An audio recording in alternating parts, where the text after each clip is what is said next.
la filosofia que tenia el primer concurs, amb aquest encapçalament que podeu veure a les bases, que diu com t'agradaria veure Esparreguera l'any 2020, amb l'objectiu d'enfortir el moviment econòmic al nostre territori, sumar esforços per aconseguir la regeneració econòmica, social i per viure i treballar a Esparreguera. Doncs en aquestes bases veureu que hi ha 4 passos molt importants. El primer és omplir un formulari que heu de demanar, heu de sol·licitar al CIE a través de l'adreça electrònica espaiidea@gmail.com.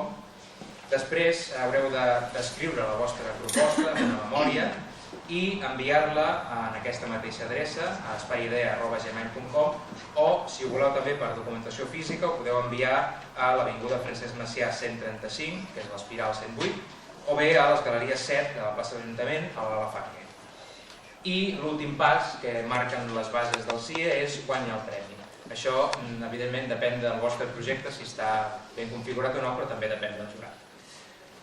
Aquestes bases veureu que consten en 2 modalitats. La primera modalitat és la idea, és a dir, el desenvolupament d'una idea de negoci amb descripció d'objectius i de beneficis possibles pel municipi, o bé una segona modalitat, molt més elaborada, que és el projecte, que és l'elaboració d'un projecte empresarial amb descripció d'objectius, costos o inversió i beneficis possibles per a l'empresa i pel municipi. En aquest cas és un projecte, com veieu, més elaborat, que porta una mica més de feina, però que consta d'una categoria, d'una modalitat pròpia.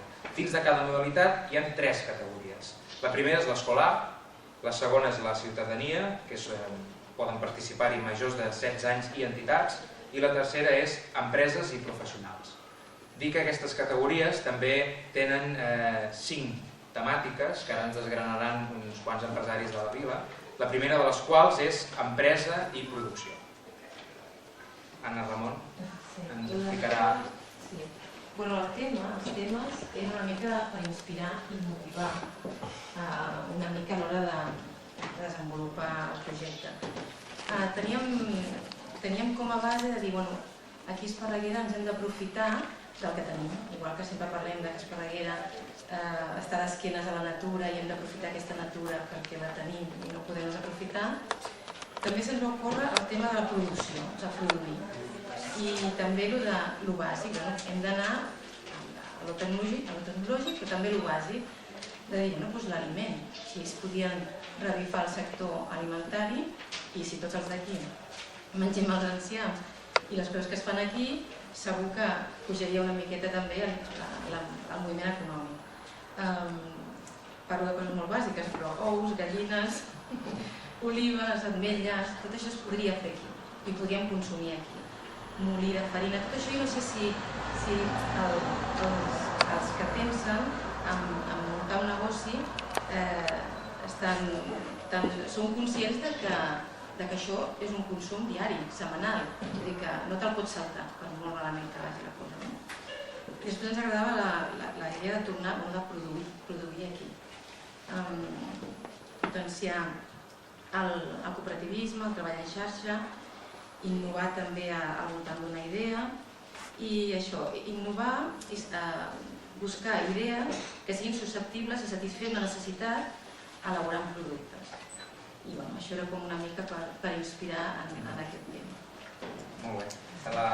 La segona temàtica, perdoneu que faci una cita de passió, però que estem en plena temporada i enganxeu així, no sols de pa viu l'home, que després, evidentment, ens hem de menjar els ous i les gallines, però també una part important és la cultura i l'esport.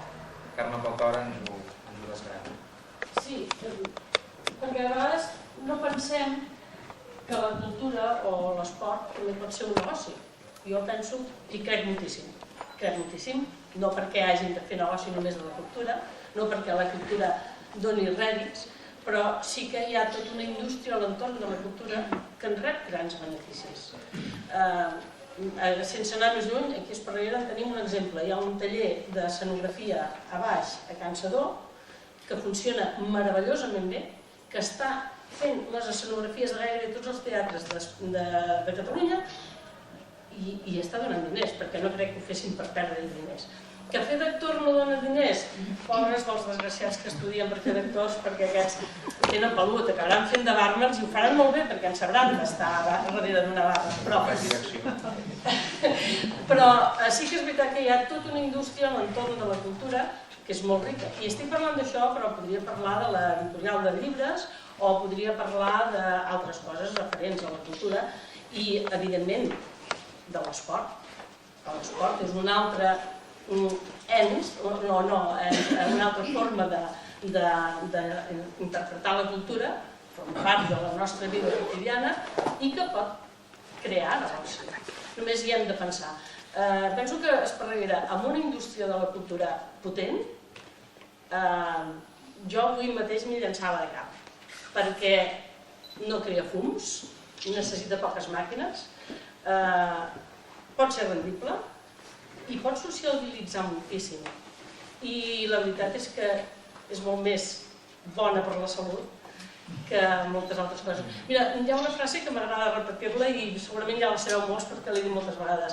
Virgili, a les Geòrgiques, diu: l'home cultiva la terra per alimentar-se i cultiva les arts per alimentar l'esperit.